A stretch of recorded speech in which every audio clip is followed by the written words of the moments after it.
Hello, karibu sana katika channel hii ya Salmini Studio.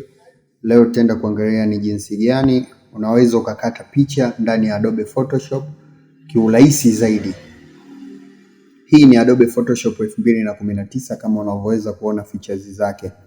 Hivyo basi ungana na mwanzo hadi mwisho, lakini pia hakikisha una subscribe, una like, una comment na kushare kwa marafiki. Bila kupoteza muda tutashuka mpaka kwenye quick selection ambao ni hii hapa. Utaibonyeza, ukishaibonyeza itakuletea, utakuja mpaka hapa kwenye select subject. Ukishaibonyeza select subject itamselect huyu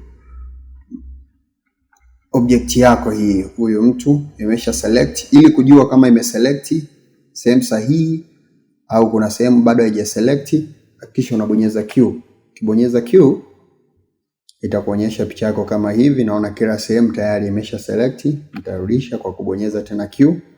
Kisha bonyeza hivyo, nitakuja select and mark.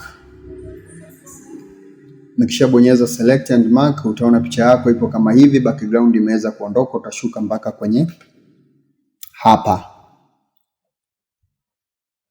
utakuja utatia tick.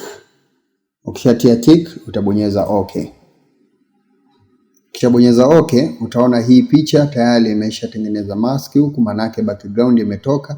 Kama unaweza kuona, naweza nikaichezesha hii picha na kuonekana background imeshatoka. Hivyo ndivyo unavyoweza kukata picha kiurahisi zaidi. Hakikisha una subscribe, una like, una comment na kushare kwa watu wa karibu.